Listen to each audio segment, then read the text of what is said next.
Hi, நான் ராஜேஷ். இது Ratna mobiles Coimbatore. இன்னைக்கு இந்த மைக்ரோ ஜம்பர் அடிக்கிறத பத்தி பேசுவோம். அது கொஞ்சம் ஈஸியா எப்படி அந்த வேலையை முடிக்கிறது அப்படிங்கறத பத்தி எனக்கு தெரிஞ்ச வழியில நான் சொல்றேன். அதை ஏதோ நம்ம ஒரு கம்பு சுத்துற வேலை அப்படிங்கிற மாதிரி பெருசா நினைச்சுக்கிறோம் சிலர். அதனால அது கொஞ்சம் டைம் எடுக்குது. நிறைய பேர்னால பண்ண முடியறது இல்ல. யூடியூப்ல பார்க்கும்போதும் அந்த ட்ரிக்ஸ் எல்லாம் கொஞ்சம் ப்ராக்டிஸ் பண்றதுக்கு ஹார்டா இருக்குது. ஸோ இன்னைக்கு நம்ம என்ன செய்யலாம் அப்படின்னா, கொஞ்சம் எளிமையான மெத்தட் எப்படி யாருனாலும் ஈஸியா டக்குன்னு ஜம்பர் அடிக்கிற வேலையை எளிமையாகவும் சீக்கிரமாகவும் முடிக்கிறதுக்கு என்ன வழி அப்படிங்கிறத நம்ம பார்க்கலாம். நான் உங்களுக்கு எனக்கு தெரிஞ்ச ஒரு சின்ன சின்ன மெத்தட்ஸ் நான் சொல்றேன். இப்போ என்கிட்ட பார்த்தீங்க அப்படின்னா ஸ்க்ரீன்ல பாருங்க, இது ஒரு ஜியோ போர்டு. இது ஜியோ மதர் போர்டு. ட்ராக்ஸ் எதுவுமே கட் ஆகலை. இது நாட் ஒன்லி ஜியோ, வேற எந்த மாடலா இருந்தாலும் சரி. உங்களுக்கு இப்போ இஎம்எம்சி எடுத்து நான் வச்சிருக்கேன். இந்த இஎம்எம்சில இப்போ எனக்கு ட்ராக் கட் ஆயிருச்சு அப்படிங்கிற பட்சத்துல நான் ரெண்டு டைப் ஆஃப் ட்ராக்ஸ், அதாவது ஒன்று வர லிங்க்ல இருக்கிறது, இன்னொன்று அந்த ஸ்பாட்ல இருக்கிறது மட்டும் நம்ம ரெண்டுமே கட் ஆயிடுச்சு, எந்த மாதிரி அதை ரிப்பேர் பண்ணலாம் அப்படிங்கிற ஒரு ஒரு ஐடியா மட்டும் நான் உங்களுக்கு சொல்றேன். ஏன்னா நம்ம அதை உட்காந்து ஒன்றும் பண்ணி காமிச்சோம் அப்படின்னா ரொம்ப அது வீடியோ உங்களுக்கு லென்த்தியா போயிடும். பட் அதுக்கு உங்களுக்கு ஈஸியா ஐடியா மட்டும் நான் சொல்றேன். இப்போ இந்த இடத்துல ஒரு எக்ஸாம்பிளுக்கு எனக்கு இந்த ட்ராக் கட் ஆயிடுச்சு, சரியா? இந்த ட்ராக் பார்த்துக்கோங்க. இங்க ஒரு ட்ராக் வருது. ஓகே, இந்த இடத்துல ஒரு ட்ராக் எனக்கு வருதுன்னு வச்சுக்கோங்க. இந்த பேடு உங்களுக்கு ஸ்க்ரீன்ல தெரியும். இந்த பேடு கட் ஆயிடுச்சு, சரியா?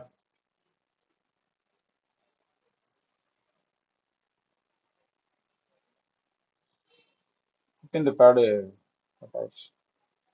இப்படி கட் ஆகி போச்சு. நீங்க ஐசியை ரிமூவ் பண்ணும்போது பிஞ்சு வந்துருச்சு. அது இந்த சைஸா இருக்கட்டும், இல்ல இந்த லென்த்தி சைஸா இருக்கட்டும், அது ஒன்றும் பிரச்சனை இல்லை. அப்புறம் இன்னொரு பேடு பாத்தீங்கன்னாக்கா ஸ்பாட்ல அந்த இடத்துல இருக்கக்கூடிய கம்பல்சரி வர வேண்டிய ஒரு ட்ராக் கட் ஆகி போச்சு. இப்படி வச்சுக்கோ, இந்த மாதிரி கட் ஆகி வந்துருச்சு. ஆனா அதோட பேட்ஸ் பாருங்க அங்கேயே இருக்குது. இதோட பேடு இங்க இருக்கு. இதுல பாத்தீங்கன்னாக்கா அந்த ஒரு லிங்க் மட்டும் கட் ஆயிருச்சு. இப்போ நான் இதுக்கு என்ன செய்யலாம் அப்படின்னா, நீங்க ட்ராக் அடிக்கிறது அப்படிங்கிறது பாத்தீங்கன்னாக்கா 0.01 copper wire or 0.02 copper wire, இந்த சைஸ்ல ஏதாவது ஒரு சைஸ் தான் நீங்க சூஸ் பண்ணணும். எதுக்கு அப்படின்னா, இந்த மாதிரி மைக்ரோ ஜம்பர்களை நீங்க எடுத்துட்டு சுருட்டி விட்டு அடிக்கிறதுக்கு பாத்தீங்கன்னாக்கா அந்த சைசஸ் தான் உங்களுக்கு சரியா இருக்கும். அதை விட பெரிய சைஸோ சின்ன சைஸோ போகாதீங்க. ஸோ மைக்ரோ ஜம்பர் அடிக்கிறதுக்குன்னு பார்த்தீங்கன்னாக்கா இந்த மாதிரி 0.01 தான் அடிக்கணும். காமனாக நம்ம யூடியூப்ல நம்ம பார்த்துருப்போம். என்ன பண்ணுவோம் அப்படின்னா, இந்த மாதிரி ஒரு ஸ்க்ராட்ச் பண்ணுவோம். நீங்க கொஞ்சம் பொறுமையா இந்த வீடியோ நான் சொல்றதை கவனிச்சுக்கோங்க. இப்போ நீங்க என்ன செய்வீங்க அப்படின்னா, ஃபர்ஸ்ட் இந்த இடத்துல ஸ்க்ராட்ச் பண்ணுவீங்க. ஸ்க்ராட்ச் பண்ணிட்டு இந்த மாதிரி ட்ராக் ஓப்பன் ஆயிடும். ஸோ இந்த மாதிரி ஸ்க்ராட்ச் பண்ணதுக்கு அப்புறம் ட்ராக்ஸ் ஓப்பன் ஆகிக்கும். அப்போ நீங்க என்ன செய்வீங்க அப்படின்னா, ஒரு ட்வீசரை பிடிச்சி எடுத்துட்டு அந்த 0.01 காப்பர் ஒயரை நீங்க அந்த இடத்துல கரெக்டா வச்சுக்கிட்டு சால்டர் பண்ணிடுவீங்க, இல்லையா? ஃப்ளக்ஸ் போட்டுவீங்க. ஃபர்ஸ்ட் ஃப்ளக்ஸ் இந்த இடத்துல ஃப்ளக்ஸ் கொஞ்சம் போட்டு பிபிடி கொஞ்சம் வச்சுட்டு நீங்க சால்டரிங் வச்சீங்கன்னா இந்த இடத்துல லெட் ஒன்று கிரியேட் ஆகிக்கும். நான் இந்த ஸ்பீடா செஞ்சு காமிச்சிடுறேன். ஃபர்ஸ்ட் கொஞ்சம் ஃப்ளக்ஸ் போடுவீங்க. நான் யூஸ் பண்ற சால்டரிங் ஐரன் கொஞ்சம் பெரிய சைஸ் யூஸ் பண்றேன். நீங்க சின்னதாக யூஸ் பண்ணணும், அப்பதான் சால்டர் பண்ண முடியும். நான் பெருசு யூஸ் பண்றேன், நார்மல் 96 யூஸ் பண்றேன். அப்ப இந்த மாதிரி உங்களுக்கு பாத்தீங்கன்னா அந்த இடத்துல ஒரு லெட் ஒன்று கிரியேட் ஆயிடும்.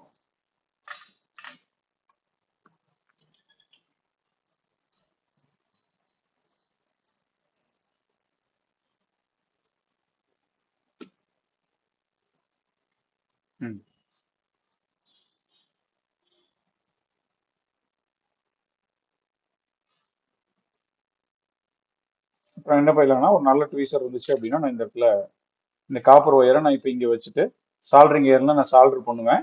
சால்டர் பண்ணிட்டு நான் இப்போ இந்த பால்ல இங்கதான் கொண்டு சுருட்டி வைக்கணும் அப்படின்னா நான் என்ன செய்வேன், ஒரு 2 பால் தள்ளி, அதாவது ஒரு இந்த லென்த்துக்கு ஃபர்ஸ்ட் பால், அதுக்கு அடுத்தது, அதாவது இதுக்கு தான் நான் சுருட்டணும். ஆனா நான் என்ன பண்ணிருப்பேன்னா, ஃபர்ஸ்ட் பால் செகண்ட் பால் தள்ளி இந்த இடத்துல நான் கட் பண்ணேன் அப்படின்னா உட்காந்து சுருட்டி ஜிலேபி மாதிரி சுருட்டி கொண்டு போய் நான் உள்ள உட்கார வச்சு, அதுக்கப்புறமா இங்க கனெக்ஷன்லயும் மாஸ்க் போட்டுட்டு இங்கேயும் நான் மாஸ்க் அப்ளை பண்ணி அதை நம்ம ஒரு 3 மினிட்ஸ் நம்ம அதை ட்ரை பண்ணிட்டு அதுக்கப்புறம் பிளேடை வச்சு ஸ்கிராச் பண்ணி மறுபடியும் ஃப்ளக்ஸ் மறுபடியும் பிபிடி அப்ளை பண்ணி சால்டரிங்கை நம்ம மேல வைக்கும் போது என்ன ஆகும்னா அங்க ஒரு பால் கிரியேட் ஆகிக்கும். இது நீங்க பண்ற வேலை தான், ரெகுலராகவே நம்ம செய்யற வேலை தான். சிலருக்கு அதை சுருட்டி எடுத்துட்டு வர்றது கொஞ்சம் சிரமமா இருக்கும். அப்ப என்ன பண்ணுவாங்கன்னா, அதை உட்காந்து ட்ரை பண்ணி நானே பார்த்திருக்கேன். நிறைய பேர் சார் 2 நாளா நான் பண்றேன், 2 ட்ராக் 3 ட்ராக் தான் கட்டாச்சு, நானும் உட்காந்து டெய்லி கலெக்டும் போதெல்லாம் 2 நாளா நான் ட்ரை பண்றேன் சார், கூட சேர்த்து இன்னொன்று செஞ்சு வச்சா பிச்சு போனதான் மிச்சம். எனக்கு அது சூட் அவுட்ல ஆகல, எப்படி என்ன பண்ணலாம், என்ன மாதிரி டூல்ஸ் எல்லாம் யூஸ் பண்ணலாம் அப்படின்னா, கொஞ்சம் ஸ்கில் இருக்கிறவங்க அது மாதிரி பண்ணிக்குவாங்க. ஸ்கில் இல்ல அப்படிங்கிற பட்சத்துல நான் என்ன சொல்றேன், ஒரு சின்ன ஐடியா. நீங்க சேம் அதே மாதிரி ஒரு போர்டு, எதனா ஒரு போர்டு, சரியா, ஏதோ ஒரு போர்டு, இதுதான் இருக்கணுங்கிற அவசியம் கிடையாது. இந்த லாவா மைக்ரோமேக்ஸ் போர்டா இருந்தா இன்னுமே பெட்ரு. இப்போ என்கிட்ட இந்த மாதிரி ஒரு மதர் போர்டு இருக்கு, ஸ்கிராப் மதர் போர்டு. இது வேற ஒரு ஸ்கிராப் மதர் போர்டு எடுத்துட்டு, அந்த ஸ்கிராப் மதர் போர்டில் நான் ப்ளோயர்ல ஒரு 350 டெம்பரேச்சர் வச்சுக்கிறேன். ஸ்கிராப் மதர் போர்டு 350 டெம்பரேச்சர் வச்சுட்டு ப்ளோ பண்ணிட்டு, இப்போ இந்த பேடை நான் என்ன செய்யறேன், எனக்கு என்ன சைஸ் தேவையோ இந்த மாதிரி நான் ஹீட் பண்ணிட்டு, லைட்டா ஹீட் பண்ணுங்க. ஹீட் பண்ணிட்டு இந்த மாதிரி நீங்க லைட்டா அதை எடுக்க ஆரம்பிச்சீங்கன்னா உங்களுக்கு ஈஸியா அங்க ஒரு பேட் ஒன்று உங்களுக்கு கிரியேட் ஆயிடும். பக்கத்துல இருக்கிறது அது கூட சூட் ஆகல. ம். இந்த மாதிரி இப்ப எடுக்கிற பாருங்க, இந்த மாதிரி ஈஸியா உங்களுக்கு ஒரு பேட், அந்த ரெடிமேட் பேடு கிடைக்கும். ரெடிமேடா பேடு வருதா? இது லாவா இந்த மாதிரி மைக்ரோமேக்ஸ் போர்டு எல்லாம் இருந்தா உங்களுக்கு இன்னும் பெட்டர். இந்த மாதிரி ஈஸியா பேட்ஸ் வரும். இந்த பேடை நீங்க ரெடிமேடா யூஸ் பண்ணிக்கலாம். இப்போ எனக்கு என்ன சைஸ் தேவையோ அந்த சைஸுக்கு நான் கட் பண்ணி எடுத்துக்கலாம். நமக்கு என்ன சைஸ் தேவை, சின்னதா இருந்தா போதும். ஸோ நான் என்ன செய்யறேன், ட்வீசர்ல எடுத்து அழகா தேவையான அளவுக்கு மட்டும் சும்மா ரஃபா ஒரு கட் பண்றேன். ஸோ இந்த சைஸ் மட்டும் நான் கட் பண்ணிட்டேன். இப்போ எனக்கு என்ன ஆயிடுச்சு, ஒரு பேட் ரெடி. எடுத்துட்டு நம்ம பழைய எந்த போர்டுக்கு வைக்கணுமோ அந்த போர்டுக்கு நான் போறேன். பண்ணிட்டேன்.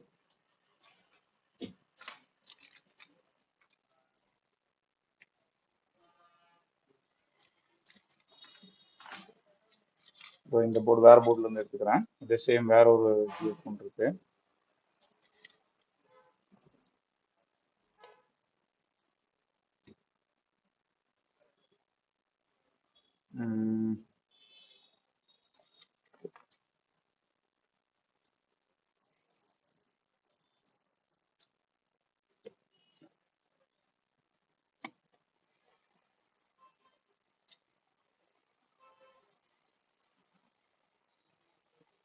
ஹீட் பண்ணீங்கன்னா அது என்ன ஆகும்னா, சும்மா ஒன்றும் இல்லாம ஒரு நார்மல் இதாயிடும். இங்க பாருங்க, இது பாத்தீங்கன்னா உங்களுக்கே தெரியும், நான் எதுவுமே பண்ண வேண்டாம். அது எனக்கு எவ்வளவு வேணுமோ அவ்வளவு தூரம் நான் உரிச்சிட்டு போயிட்டே இருக்கலாம், உரிச்சு எடுத்துக்கலாம் அந்த ட்ராக்கை மட்டும். நல்லா ஹீட் பண்ணீங்கன்னா நல்லா வந்துடும். இது பாருங்க வந்துருக்கு, அது பறந்துருச்சு இதுக்கு முன்னாடி நான் எடுத்தது கொஞ்சம். ஸோ நான் என்ன செய்யறேன், இந்த மாதிரி பிடிச்சிட்டு எனக்கு தேவையான சைஸ், உங்களுக்கு என்ன தேவையோ சைஸ் கட் பண்ணிக்கோங்க. அந்த மதர் போர்டு எடுத்துட்டு நமக்கு எந்த மதர் போர்டு தேவையோ அந்த மதர் போர்டு கொண்டு போயிட்டேன். இந்த இடத்துல நம்ம ட்ராக் கட் பண்ணோம். இந்த இடத்துல இப்போ நம்ம அடிக்க வேண்டிய இடம் இங்க இருக்கு. ஜஸ்ட் நான் என்ன செய்யறேன், ஒரு ரெடிமேடு பேடு நமக்கு ரெடி. அதாவது இங்க நான் சொல்ல வர பாயிண்ட் என்னன்னா, நீங்க வேற ஒரு ஸ்கிராப் மதர் போர்டு ஏதாவதுல ஹீட் பண்ணி இந்த மாதிரி உரிச்சு எடுத்தீங்க அப்படின்னா உங்களுக்கு தேவையான அளவுக்கு பேடு கிடைக்கும். ரெடிமேடு பேடு அதுல ரெடியா இருக்கும். நீங்க ஜஸ்ட் எடுத்து உங்களுக்கு என்ன சைஸ் தேவையோ அந்த சைஸுக்கு நீங்க கட் பண்ணி மட்டும் அந்த இடத்துல வச்சா போதும். வச்சு சால்டரிங் பண்ணீங்கன்னா போதும். உட்காந்து ஜிலேபி ஜம்பர்லாம் அடிக்க வேண்டாம், தேவையில்லை. என்ன சைஸ் வேணும் இந்த மாதிரி வச்சுட்டு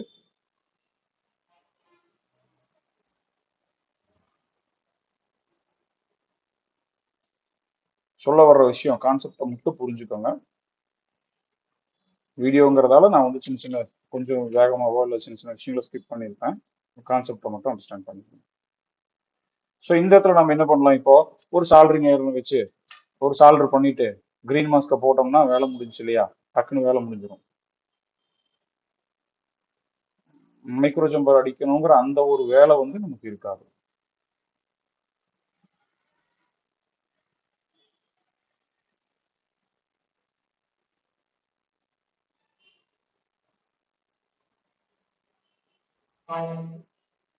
ஓகேவா?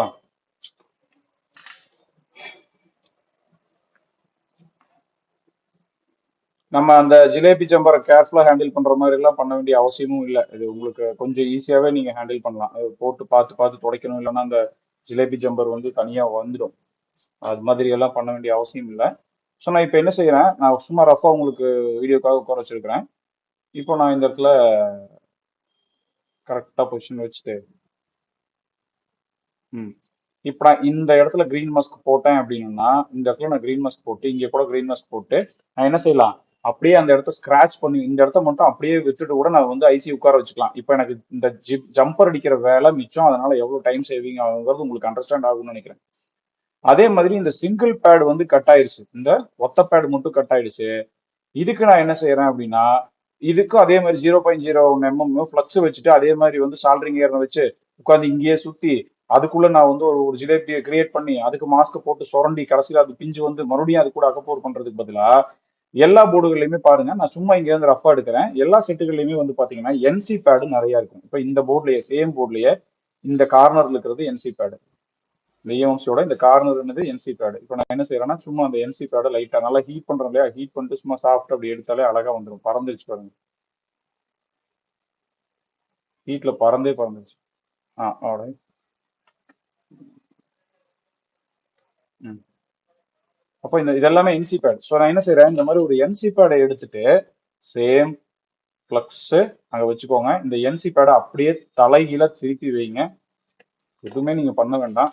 அந்த இடத்துல ப்ளோயர்னாலும் சரி, இல்ல சால்டரிங் ஏர் வச்சாலும் சரி, இந்த இடத்துல தலைகீழ திருப்பி வச்சுட்டு ஜஸ்ட் ஒரு ரீஹாட் பண்ணுங்க.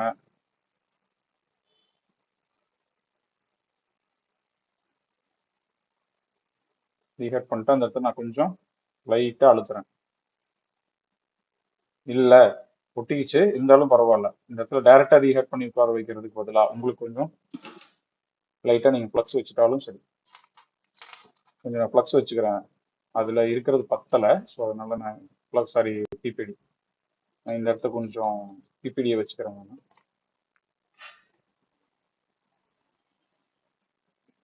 அந்த இடத்துல ஒரு டாட் இருக்கு இல்லையா, அந்த டாட்டுக்கு நான் கொஞ்சம் பிபிடியை வச்சு அந்த இடத்த கொஞ்சம் நான் கிரியேட் பண்றேன்.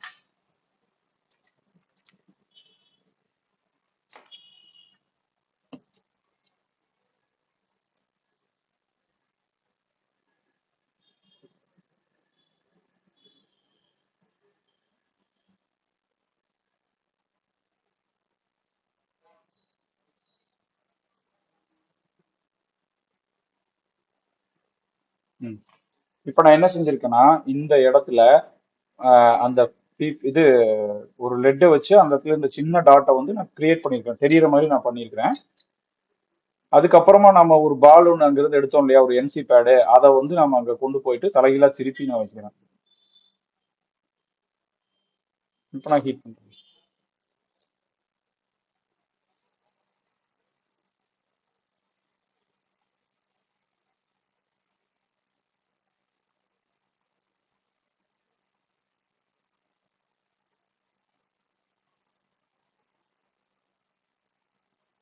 ம்.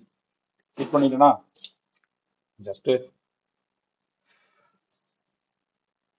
இப்போ நான் என்ன செய்யறேன், துடைக்கிறீங்க கொஞ்சம் கூல் டவுன் ஆக விட்டுருங்க, கொஞ்சம் நல்லா கூலாகிறதுக்கு விட்டுட்டு ஆஹ், இந்த யூவி மாஸ்க் இருக்கு இல்லையா, யூவி மாஸ்க் அதை கொஞ்சம் எடுத்து இந்த இடத்துலலாம் அப்ளை பண்ணிக்கோங்க. இந்த சைடில் இங்க எல்லாமே கொஞ்சம் யூவி மாஸ்க் அப்ளை பண்ணிட்டு ஒரு 3 மினிட்ஸ் நம்ம வந்து என்ன செய்யலாம் அப்படின்னா அதை அப்படியே ட்ரை ஆகிறதுக்கு விட்டுறலாம். ஏன்னா ஒரு இந்த யூவி மாஸ்க் காயறதுக்கு ஒரு 3 மினிட்ஸ் டைம் எடுத்துக்கும். நான் 3 மினிட்ஸ் எல்லாம் விடலை, நான் ஏன்னா அப்படியே லைவ்ல டக்குன்னு முடிச்சிடுறேன். இப்போ நான் வந்து இந்த மாதிரி யூவி லைட்டை வந்து ஒரு 3 மினிட்ஸ் நான் அங்கே அப்ளை பண்றேன் அப்படின்னா என்ன ஆகும், அந்த அந்த யூவி மாஸ்க் சைடில் இருக்கிற யூவி மாஸ்க் எல்லாம் வந்து பாத்தீங்கன்னா அதை கொஞ்சம் வந்து நல்லா கிரிப்பா பிடிச்சிக்கும். அது கொஞ்சம் ட்ரை ஆனதுக்கு அப்புறமா, நான் அவ்வளவு நேரம் விடல, ட்ரை ஆனதுக்கு அப்புறமா நல்லா ஷார்ப்பான பிளேடை வச்சுக்கிட்டு இந்த இடத்துல மேல மட்டும் இந்த மாதிரி ஸ்கிராச் பண்ணுங்க. அந்த ப்ரௌன் கலரா இருக்கும் இல்லையா பாலோட ஒரு சைட்ல, அந்த சைட்ல வந்து பாத்தீங்கன்னா இந்த மாதிரி ஸ்கிராச் பண்ணீங்கன்னா பேட் ரெடி, சரியா ஓப்பன் ஆயிடும். இது காப்பர், உங்களுக்கு வெளியில இப்ப தெரியறது வந்து pure copper, copper loves let. So டக்குன்னு ஒட்டிக்கும். நீங்க வந்து சில்வர் கலரா தான் அங்க இருக்கணுங்கிற அவசியம் கிடையாது. இப்போ நீங்க லைவா பாத்துட்டு இருக்கீங்க, நான் இன்னும் ஃபிளக்ஸ் காய கூட இல்லை, எது அந்த சாரி யூவில யூவி வந்து காய கூட இல்லை, நான் அப்படியே ஸ்கிராச் பண்றேன். சப்போஸ் உங்களுக்கு டவுட் இருந்துச்சு இப்போ என்ன ஆயிடுச்சுன்னா அந்த ஒரு பால் வந்து நமக்கு ஒரு ஒரு பேடு என்சி பேட் எடுத்து வந்து நம்ம அங்க வச்சிருக்கிறோம், தலையில திருப்பி வச்சுட்டு டக்குன்னு ஸ்கிராச் பண்ணிட்டு இருக்கோம், யூவி மாஸ்க் போட்டுக்கிறோம், அவ்வளவுதான், வேலை டக்குன்னு முடிஞ்சிருச்சு. இந்த இடத்துல உங்களுக்கு டவுட் இருந்துச்சு அப்படின்னா இந்த பின்ல நீங்க வேல்யூ செக் பண்ணிக்கோங்க. ஜஸ்ட் வந்துட்டு மல்டிமீட்டர்ல இந்த பின் இப்போ வந்து அது பாட்டம்ல இருக்கிறது கனெக்ட் ஆயிருக்கான்னு செக் பண்ணணும் அப்படின்னா நீங்க இந்த இடத்துல வந்து இப்போ வேல்யூ செக் பண்ணிட்டு அதுக்கப்புறம் நீங்க வந்து ஐசி ரீபால் பண்ணி உட்கார வைக்கலாம். அதாவது கான்செப்டை அண்டர்ஸ்டாண்ட் பண்ணிக்கணும். என்சி பேட் எடுத்து வந்து சிங்கிள் பேடுக்கு தலையில திருப்பி வச்சு மாஸ்க் போட்டு ஸ்கிராச் பண்ணிக்கோங்க, டக்குன்னு வேலை முடிஞ்சிடும். ரெண்டாவது வேலை, இந்த மாதிரி லென்த்தியா வர ட்ராக்ஸ் கட் ஆயிடுச்சு அப்படின்னா வேற ஒரு போர்டில் இருக்கிறத ரெடிமேட் பேட்ஸை உரிச்சு எடுத்து வந்து என்ன சைஸ் தேவையோ கட் பண்ணி அந்த இடத்துல வச்சுட்டு யூவி மாஸ்கை போட்டு கரெக்ட் பண்ணிக்கோங்க. இந்த ரெண்டுமே உங்களுக்கு வந்து மைக்ரோ ஜம்பர் அடிக்கணும் இல்லையா, உட்காந்து ஒயரை சுத்திட்டு இருக்கணும் இல்லையா, அந்த வேலையை சுத்தமா ஸ்டாப் பண்ணிடும். அந்த வேலை உங்களுக்கு தேவையே இல்லை, அதை நீங்க பண்ணணுங்கிற அவசியம் இல்லை. அதே மாதிரி 550 600க்கெல்லாம் வந்து பாத்தீங்கன்னா இந்த ரெடிமேட் பேட் விற்கிது, அது நீங்க வேணும்னா வாங்கி வச்சுக்கலாம், உபயோகமாகும். தேவையில்லைனாலும் பிரச்சனை இல்லை. இதே மாதிரி நீங்க ஸ்கிராப் போர்ட்ல இருந்து எடுத்து யூஸ் பண்ணிக்கலாம். ஸ்கிராப் போர்ட்லயும் உங்களுக்கு வந்து இந்த லாவா மைக்ரோமேக்ஸ் இந்த மாதிரி கொஞ்சம் ஓல்டர் மாடல்லாம் வந்து பாத்தீங்கன்னா அந்த என்சி பேட்ஸ் அந்த ட்ராக்ஸ் நீங்க உரிச்சு எடுக்கிறதுக்கு ரொம்ப சௌகரியமா இருக்கும். மேபி இது உங்களுக்கு ஹெல்ப்ஃபுல்லா இருக்கும்னு நினைக்கிறேன். நான் வந்துட்டு அதை ஒன்று லைவா செஞ்சு காமிச்சேன் அப்படின்னா வீடியோ கிட்டத்தட்ட 14 கால் மணி நேரத்துக்கு மேல போயிடுச்சு. ரொம்ப டைம் எடுத்துரும், உங்களுக்கும் போர் ஆயிடும். கான்செப்ட் அண்டர்ஸ்டாண்ட் பண்ணிக்கோங்க. எனவே இது உங்களுக்கு யூஸ்ஃபுல்லா இருக்கும்னு நான் நினைக்கிறேன். நிறைய பேத்துக்கு உங்களுடைய வேலை மணிக்கணக்கா நீங்க உட்காந்து இந்த மைக்ரோ ஜம்பர் அடிக்கிறதோ இல்ல ஜம்பர் அடிக்கிறதே ஒரு கஷ்டமான வேலையா நினைச்சிட்டு இருந்தவங்களுக்கு இது ஒரு சின்ன யூஸ்ஃபுல் டிப்ஸா இருக்கும்னு நினைக்கிறேன். இந்த மாதிரி நிறைய டிப்ஸை வந்து நீங்க கத்துக்கணும் அப்படிங்கிற எண்ணம் உங்களுக்கு இருந்துச்சு அப்படின்னா நீங்க வந்துட்டு எங்களோட ட்ரைனிங்ல ஜாயின் பண்ணுங்க ரத்னா மொபைல்ஸ்ல. உங்களுக்கு வந்து பாத்தீங்கன்னாக்கா ஐசி எல்லாம் ஒரு விஷயமே கிடையாது அப்படிங்கிற அளவுக்கான ஒரு ஒரு ப்ராக்டிஸ் ஒரு மனநிலை உங்களுக்கு உருவாயிடும்.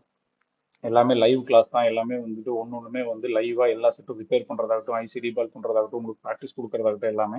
அதே மாதிரி ஹாஃப் ஷாட் ஃபுல் ஷாட்க்குலாம் நிறைய ட்ரிக்ஸ் இருக்கு, ஈஸியாக ஃபைன் பண்ணலாம். யூடியூப் பேஸ் பண்ணியே ஓடுறது லைஃப் இல்லை. அடுத்தடுத்து நம்ம நிறைய அப்டேட் ஆகிட்டே இருக்கணும். ஒரு டீமோட சேர்ந்து ரன் ஆகும்போது நிறைய விஷயங்கள் உங்களுக்கு அப்டேட் ஆகிட்டே இருக்கும். டீமோட சேர்ந்து ரன் ஆகும்போது தனியா ஸ்டாண்டலோனா வந்துட்டு நீங்க பண்றேன்னு பண்ணிட்டு இருந்தீங்க அப்படின்னா நம்ம வந்து காலத்துக்கும் நமக்கு தெரிஞ்சதான் சர்வீஸ் அப்படின்னு நினைச்சிட்டு ஓடிட்டு இருப்போம். ஸோ அதெல்லாம் கொஞ்சம் அண்டர்ஸ்டாண்ட் பண்ணிக்கோங்க. ஹாஃப் ஷாட் ஃபுல் ஷாட் ஆகட்டும், இஎம்எம்சி எப்படி வந்துட்டு ரீப்ளேஸ் பண்ணணும், ப்ரோக்ராம் பண்ணணும், ஃபால்ட் டெட் செட்டை வந்து ஃபால் ஃபைன் பண்ணுறதுக்கு நம்மகிட்ட கொஞ்சம் நல்ல டீப்பான 2 3 மெத்தட்ஸே இருக்குது. நான் எல்லாத்தையுமே டீச் பண்ணுறேன். நீங்கள் எங்களோட பழைய ஸ்டூடெண்ட்ஸ் ஃபாலோ பண்ணீங்கனாலே தெரியும் எந்த அளவுக்கு சக்ஸஸ்ஃபுல்லாக ரிப்போர்ட் கொடுத்துட்ருக்காங்க அப்படிங்கிறது. கோர்ஸ் தேவைப்படுறவங்க வந்து என்னோட நம்பருக்கு வந்து வாட்ஸ்அப் பண்ணுங்க, உங்களுக்கு கோர்ஸ் பற்றின டீட்டெயில் அனுப்பிச்சு வைக்கிறேன். 9965150233 என்னோட நம்பர். எனிவே தேங்க்ஸ் ஃபார் வாட்சிங் ரத்னா மொபைல்ஸ்.